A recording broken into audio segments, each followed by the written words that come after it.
जय हिंद साथियों, स्वागत है आपका आपके अपने यूट्यूब चैनल एचएस क्लासेस में।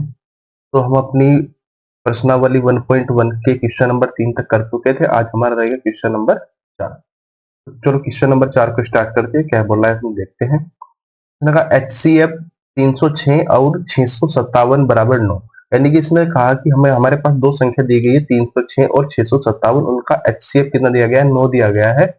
और उसने बोला हमें इसका क्या ज्ञात करना है, एलसीएम ज्ञात करना है किसका, 306 और 657 का। तो देखो हमने एक फॉर्मूला पढ़ा था अपना। फॉर्मूला क्या होता है हमारा, सबसे पहले हम फॉर्मूले को लिखते हैं। फॉर्मूला होता है हमारा पहली संख्या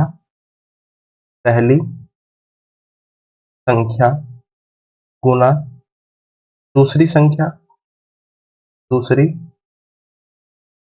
संख्या, पहली संख्या गुना दूसरी संख्या बराबर क्या होता है हमारा, एलसीएम इंटू एचसीएम। ठीक है, ये फॉर्मूला देखो आपने पढ़ा भी होगा, पहले भी पढ़ा होगा।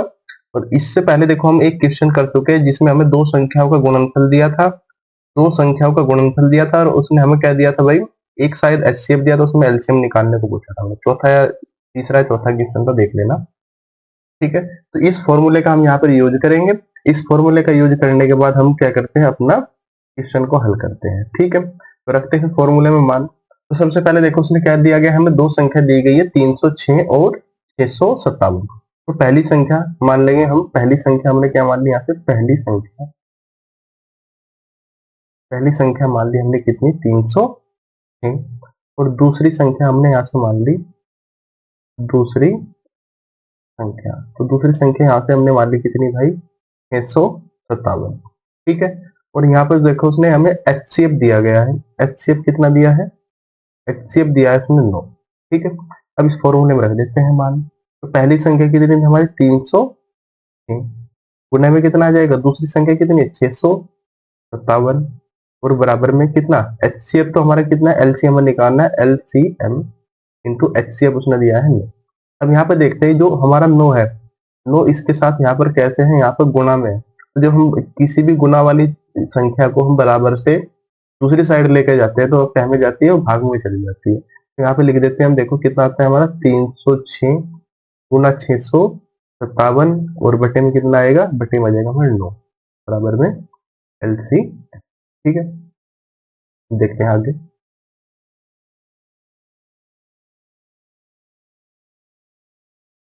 अब देखते हैं इधर, तो हमारा कितना आ जाएगा, पहले एक बार लिख लेते हैं इधर भी, एलसीएम बराबर कितना, 306 गुना में 657, और बटे में कितना है हमारा, बटे में है 9। कट करो से 3 से काटोगे, 3 तिया 9, ये 3 से काटेंगे, 3 कम 3, 0 जो कि, तो 3 दूना 6, ये 3 से काटो, 3 तिया 9, 1 बचा, 3 चौका 12। तो यहाँ से हमें मिल गया कितना, 34 गुने में कितना, 657।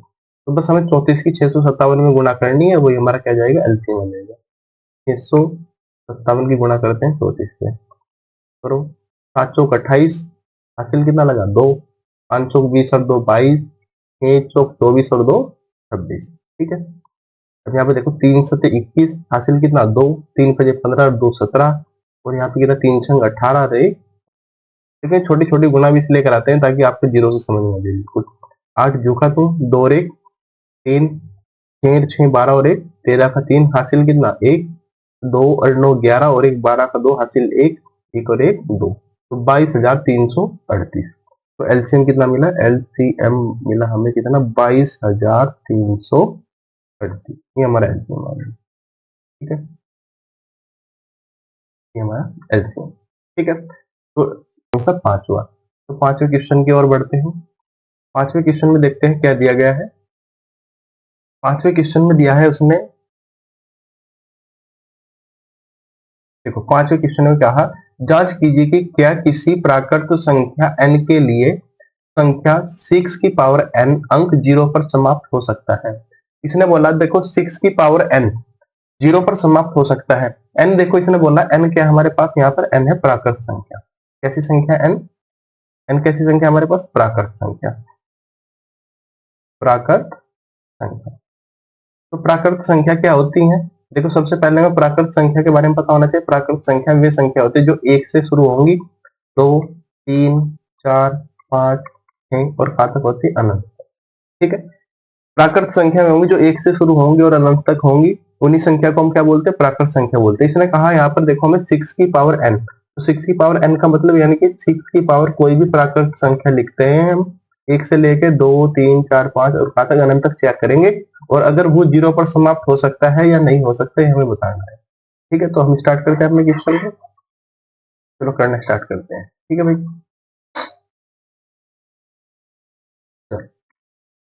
इसमें देखो सबसे पहले उसने हमें दिया गया 6 की पावर n। ठीक है, कितने पे चेक करेंगे हम चेक करेंगे n बराबर कितने पर, n बराबर 1 को भी रखेंगे, 2, 3, 4, 5, 6 और ऐसे ही बढ़ते जाएंगे कहां तक, अनंत। ठीक है, तो यहाँ पर देखो सबसे पहले हम कितने पर चेक करेंगे, n बराबर 1 पर चेक करेंगे, n बराबर 1 पर। जब 6 की पावर हम 1 रखेंगे तो 6 की पावर 1 का मान आता है हमारा 6 1 जा 6, यानी कि 6 कम 6, आंसर मिला हमें। जब हम n बराबर 2 पर चेक करेंगे, n बराबर 2 पर, तो यहाँ पर हम रखेंगे 6 की पावर 2। जब 6 की पावर 2 रखेंगे तो 6 गुना 6, तो 6 छंग कितने होते हैं, 36।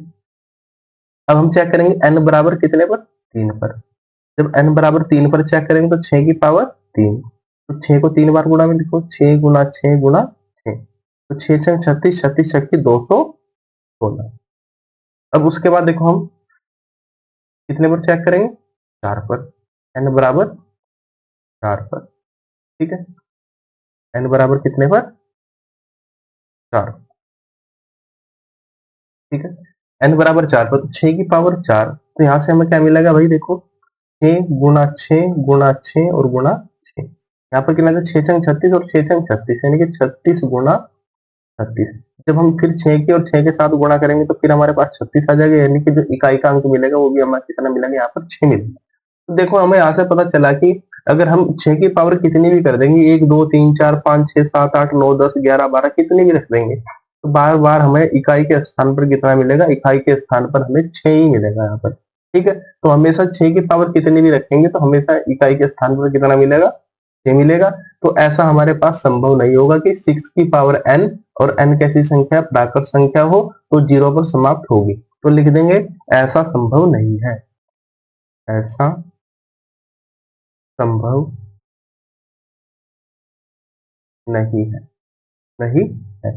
तो ये हमारा क्वेश्चन हो जाता है, ये हमारा आंसर आ जाएगा। ठीक है, हम देखो इसमें एक दो ऑपरेशन इसके और करके दिखा सकते हैं, बाकी फिर उसके बाद लिख देते हैं कि 6 की पावर n पर 6 की पावर n, देखो इसने क्या जांच कीजिए कि किसी भी प्राकृत संख्या n के लिए, तो लिख देंगे किसी भी प्राकृत संख्या n के लिए 6n अंक 0 पर समाप्त नहीं हो सकता, पूरा का पूरा लिख देंगे ऐसे, ये हमारा आंसर हो जाएगा। तो आज के लिए इतना ही, तो हम मिलते हैं हम अपने नेक्स्ट क्लास में, तो उसमें हम अपने क्वेश्चन नंबर 6 को सोल्व करेंगे, अगर 6 और 7 को सोल्व करेंगे। चलो मिलते हैं अपनी नेक्स्ट क्लास में, आज के लिए इतना ही, बाय बाय, जय हिंद, वंदे मातरम, टेक केयर।